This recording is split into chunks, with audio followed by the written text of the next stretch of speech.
भारत, हर वक्त सच के साथ। नमस्कार, आप देख रहे हैं यू भारत और आपके साथ मैं हूं निशा। बुलेटिन की शुरुआत करेंगे उससे पहले एक नजर सुर्खियों पर।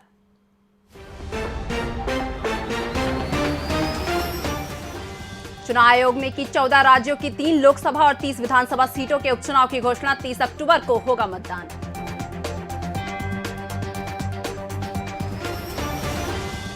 भाजपा प्रदेश अध्यक्ष का ऐलान, बीजेपी जीतेगी चारों सीट। जनहितैषी कार्यों से मतदाता संतुष्ट।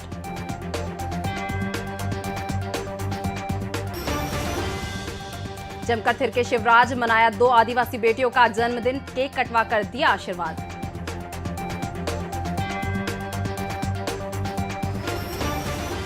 राजा मिहिर भोज प्रतिमा विवाद, 100 लोगों पर हुआ मामला दर्ज। पुलिस ने की वीडियो से आरोपियों की पहचान।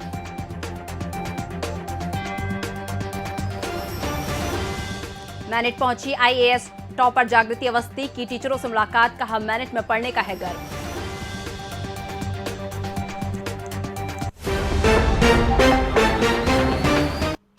अब खबरें विस्तार से। राज्यपाल मंगू भाई पटेल नरसिंहगढ़ विधानसभा के गांव पीलूखेड़ी पहुंचे। दिया गया गार्ड ऑफ ऑनर। सांसद रोडमल नागर ने किया स्वागत।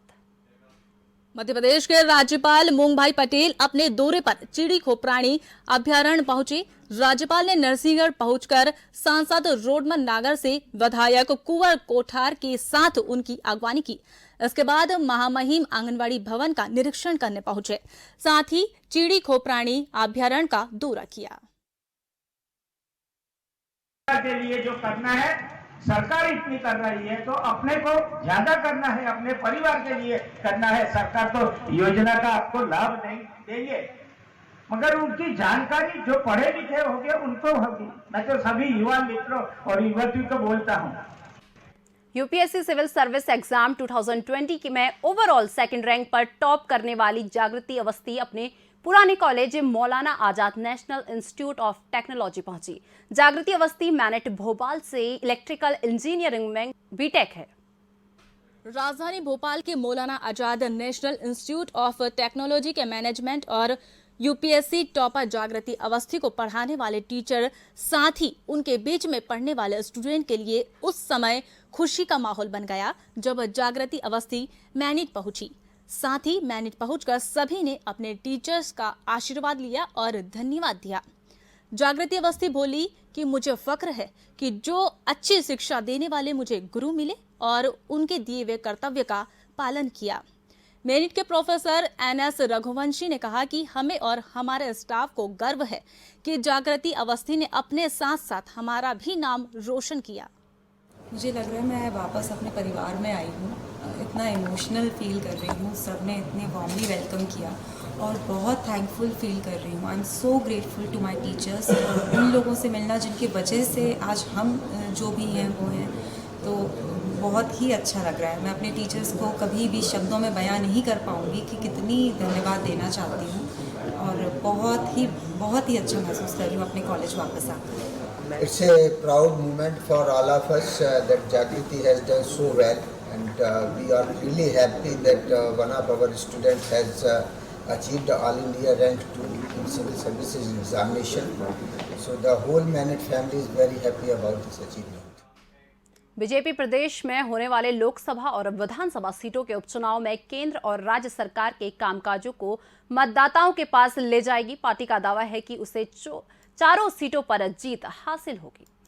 प्रदेश का अध्यक्ष बदलने के बाद पिछले साल करीब 2 दर्जन सीटों पर हुए उपचुनाव में सफलता का परचम लहराने वाली बीजेपी के हौसले इस बार भी बुलंद हैं। पार्टी को उम्मीद है कि 30 अक्टूबर को प्रदेश की 4 सीटों पर होने वाले मतदान में उसका पल्ला भारी रहेगा। पार्टी के प्रदेश अध्यक्ष वीडी शर्मा के मुताबिक नागरिक मोदी और शिवराज सरकार से संतुष्ट हैं, जिसकी वजह से उसे कांग्रेस को पटकनी देने में कोई परेशानी नहीं होगी। प्रत्याशी अब चुनाव डिक्लेयर हो गए और हमारी पूरी तैयारी है। जल्दी ही प्रत्याशी भी आपके सामने होंगे। चारों की चारों भारतीय जनता पार्टी के पास होंगी बहुत जल्दी ही, चिंता मत करिए। मध्य प्रदेश के अंदर इस जनता ने और भारतीय जनता पार्टी के कार्यकर्ताओं की मेहनत ने और गरीब कल्याण की उन योजनाओं ने जो 28 विधानसभाओं के चुनाव में आईना दिखाया था कमलनाथ, दिग्विजय सिंह और कांग्रेस को, इन 4 उपचुनाव में भी जनता उनको आईना दिखाएगी। कोरोना का प्रकोप कम होते ही चुनाव आयोग ने लोकसभा और विधानसभा की खाली सीटों के लिए उपचुनाव का कार्यक्रम घोषित कर दिया है। चुनाव की प्रक्रिया 8 अक्टूबर से शुरू होकर 2 नवंबर तक चलेगी। नतीजा आने के साथ समाप्त हो जाएगी। चुनाव आयोग ने 14 राज्यों की 3 लोकसभा और 30 विधानसभा सीटों के लिए उपचुनाव की घोषणा कर दी है। इसमें मध्य प्रदेश के खंडवा, बुरहानपुर लोकसभा सीट और पृथ्वीपुर, जयगांव और जोपट विधानसभा सीटों भी शामिल है। उपचुनाव में 30 अक्टूबर को मतदान होना है। 2 नवंबर को मतगणना होने के बाद नतीजे आएंगे। सभी सीटों पर 8 अक्टूबर से नामांकन दाखिल होंगे और 13 अक्टूबर तक नाम वापस लिए जाएंगे। उपचुनाव की घोषणा होते ही आदर्श चुनाव संहिता लागू की जाएगी। हालांकि इससे चुनाव क्षेत्र में वैक्सीनेशन का कार्य नहीं रुकेगा, लेकिन टीकाकरण के नाम से नेताओं की भागीदारी प्रतिबंधित रहेगी। मध्य प्रदेश की 1 लोकसभा सीट और 3 विधानसभा सीट के लिए उपचुनाव की घोषणा होते ही बीजेपी ने जीत का दावा कर दिया है। पार्टी सरकार और संगठन के स्तर पर इस उपचुनाव की तैयारियों में जुट गई है। चिकित्सा शिक्षा मंत्री विश्वास सारंग ने प्रदेश की खाली सीटों पर होने वाले उपचुनाव में बहुमत से जीतने का दावा किया है। भोपाल में चिकित्सा शिक्षा मंत्री ने कहा कि बीजेपी सरकार के काम से जनता में उनके प्रति विश्वास बढ़ा है और वो खाली सीटों पर पार्टी के उम्मीदवारों को ही चुनेंगी ताकि उनके क्षेत्र और प्रदेश में विकास में तेजी आ सके। देखिए, भारतीय जनता पार्टी सभी चुनाव प्रचंड बहुमत से जीतेगी और हम ये सुनिश्चित करते हैं कि भारतीय जनता पार्टी के माध्यम से जिस लक्ष्य को लेकर हम सरकार चला रहे हैं उस लक्ष्य की प्राप्ति करते हुए हम मध्य प्रदेश में विकास और कल्याण की राजनीति को स्थापित करेंगे और ये सुनिश्चित करेंगे कि हमारी सभी क्षेत्रों में हम समुचित विकास कर सकें। मैं सभी क्षेत्रों में घूम के आया और जिस प्रकार से जनता का लगाव भारतीय जनता पार्टी के पक्ष में है। चुनाव आयोग द्वारा लोकसभा और विधानसभा की खाली सीटों पर उपचुनाव का कार्यक्रम घोषित करने के साथ ही राजनीतिक हलचल तेज हो गई है। पिछले उपचुनाव में मुख्य विपक्षी दल कांग्रेस से बाजी मारने वाली बीजेपी ने इस बार भी सफलता मिलने की उम्मीद जताई है। मुख्यमंत्री शिवराज सिंह चौहान ने मध्य प्रदेश में 1 लोकसभा और 3 विधानसभा सीटों पर होने वाले उपचुनाव में प्रचंड बहुमत मिलने की उम्मीद जताई है। भोपाल में बीजेपी कार्यालय में उन्होंने पत्रकारों से उपचुनाव को लेकर संगठन स्तर पर रणनीति के साथ तैयारियां पूरी होने की बात कही है। मुख्यमंत्री ने कहा कि बीजेपी सरकार द्वारा किए गए जनहितैषी कार्यों को लेकर मतदाताओं के पास जाएगी। उन्होंने उपचुनाव में सभी सीटें जीतने का दावा किया है। भारतीय जनता पार्टी चुनाव के लिए तैयार है और भारतीय जनता पार्टी के संगठन ने अपनी तैयारी की है।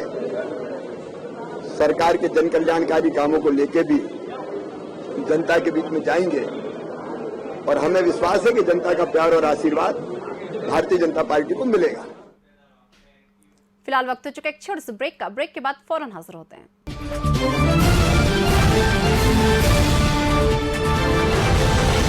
हम हैं यू भारत, हर वक्त सच के साथ, सनसनी नहीं सिर्फ सरोकार, विश्वसनीयता के साथ सटीक खबरें, हर मुद्दे की पड़ताल, हर मुद्दे पर नजर, चप्पे चप्पे की खबर, सरकार से करेंगे सवाल, बनेंगे जनता की आवाज। हम हैं यू भारत, हर वक्त सच के साथ। यू भारत चैनल को मध्य प्रदेश यूथ कांग्रेस की तरफ से बहुत सारी बधाइयाँ, क्योंकि पत्रकारिता देश का बहुत महत्वपूर्ण स्तंभ है आज़ादी के समय से लेकर आज तक।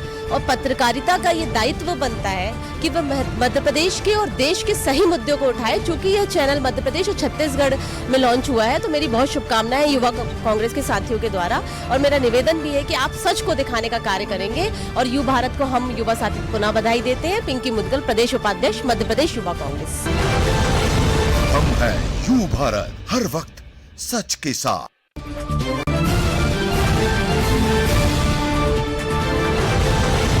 हम हैं यू भारत, हर वक्त सच के साथ। ब्रेक के बाद एक बार फिर से आपका स्वागत है। रुक करते हैं अन्य खबरों का। जनदर्शन कार्यक्रम के जरिए प्रदेश में जनता के विभिन्न वर्गों में पहुंच रहे मुख्यमंत्री शिवराज सिंह चौहान मतदाताओं को बढ़ चढ़कर आत्मीयता भी दिखा रहे हैं। ऐसा ही नजारा देखने को मिला खरगोन जिले के आदिवासी बहुल शिवना गांव में। शिवना में मुख्यमंत्री शिवराज सिंह चौहान के स्वागत में जुटे आदिवासी जब पारंपरिक नृत्य कर रहे थे तो मुख्यमंत्री भी खुद को रोक नहीं पाए और वो भी उनके साथ थिरकने लगे। इतना ही नहीं, उन्होंने अगवानी के लिए आई 2 बेटियों कृतिका और कनक के आग्रह पर उनके जन्मदिन पर केक कटवाया और उन्हें खिलाया और आशीर्वाद भी दिया।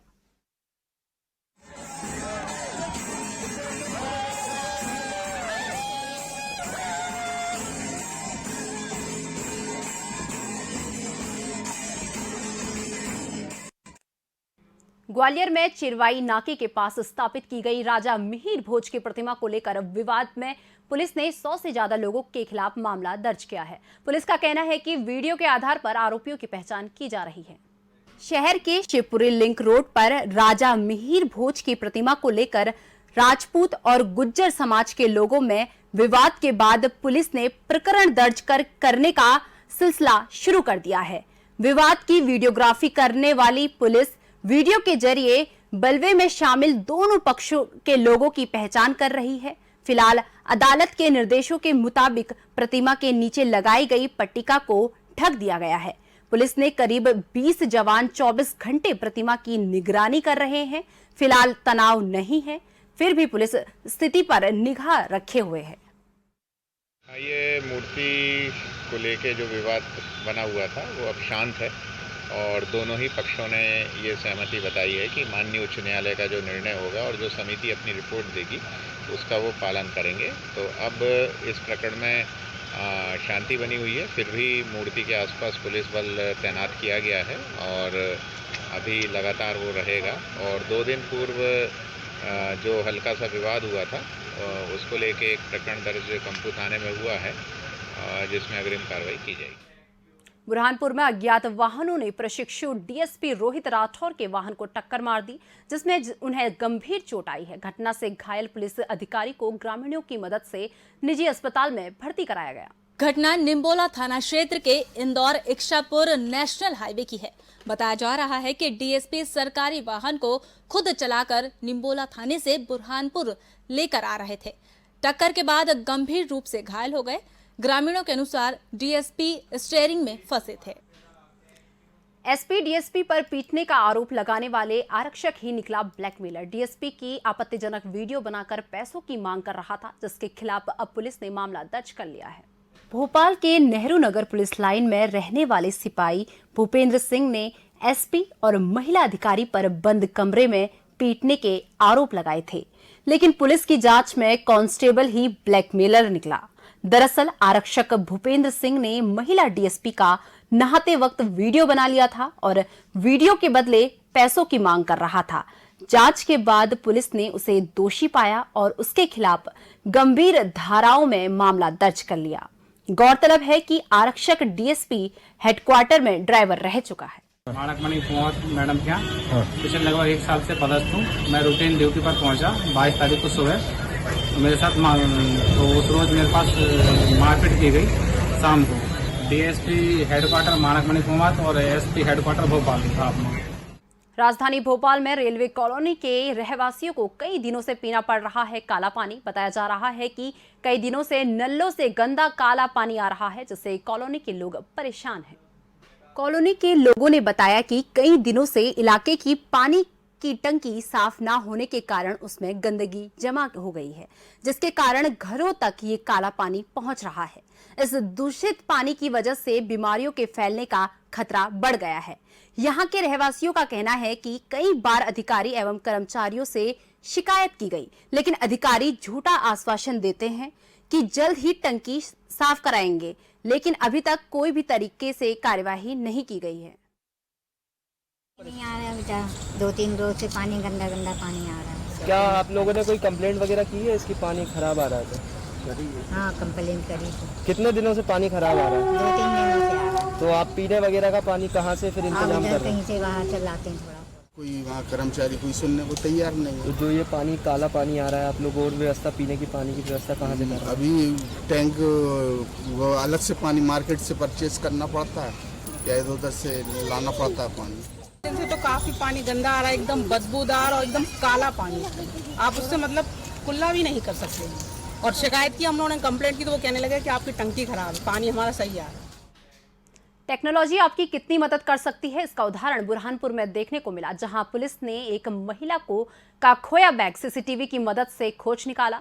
महिला अपना बैग यात्रा के दौरान ऑटो में भूल गई थी। बुरहानपुर जिले में पुलिस विभाग ने सुरक्षा की दृष्टि से तीसरी आंख के रूप में सीसीटीवी कैमरे लगाए हैं, ताकि शहर में कोई भी घटना हो तो इनके जरिए घटना को देखा जा सके। हुआ भी कुछ ऐसा ही जब शनिवारा में एक महिला अपने बेटे के साथ लालबाग पहुंची तो ऑटो में बैग भूल गई। जब महिला को बैग भूलने का आभास हुआ तो महिला यातायात थाना पहुंची और अपनी शिकायत बताई। इसके बाद पुलिस ने तत्काल महिला का फोटो खींचकर उसे कंट्रोल रूम में भेज दिया और कैमरों के माध्यम से ऑटो का नंबर खोजा और ऑटो चालक से संपर्क किया, जिसके बाद पुलिस ने महिला को गुम हुआ बैग लौटाया। बैग पाकर महिला की आंख खुशी में बदल गई। एक महिला काफ़ी परेशान हमारे पास में पहुंची और रो रही थी और बताया कि उनका बैग कहीं छूट गया है। तो हमने उनसे बातचीत से ये निकालने की कोशिश की कि वो कहाँ इस समय के बीच में गई। इस आधार पर हम कंट्रोल रूम पहुंचकर तत्काल हमने महिला के बताए अनुसार उनको सर्च करना शुरू किया। तो हमने पाया कि वो शनिवारा चौराहे से एक ऑटो में बैठी है और जिसके माध्यम से वो लालबाग थाने के सामने तक पहुंची और वहां उतर गई। बातचीत में ये बात सामने आई कि बैग उसके ऑटो में ही पीछे रखा हुआ पाया गया और जिससे कि चालक स्वयं अनभिज्ञ था, उसे नहीं पता था कि उसकी गाड़ी में महिला का बैग छूट गया पीछे की ओर। हमने महिला को बुलवाया, बैग सुपुर्द किया। महिला से उसी समय हमने बताया कि आप इसकी तफ्तीश कर लें, इसमें किसी चीज़ की कमी तो नहीं है। और महिला को यथावत जैसा उसका बैग था वापस मिल गया। महिला काफ़ी जो है प्रसन्न हुई। फिलहाल इस बुलेटिन में बस इतना ही। मुझे दीजिए इजाजत। नमस्कार।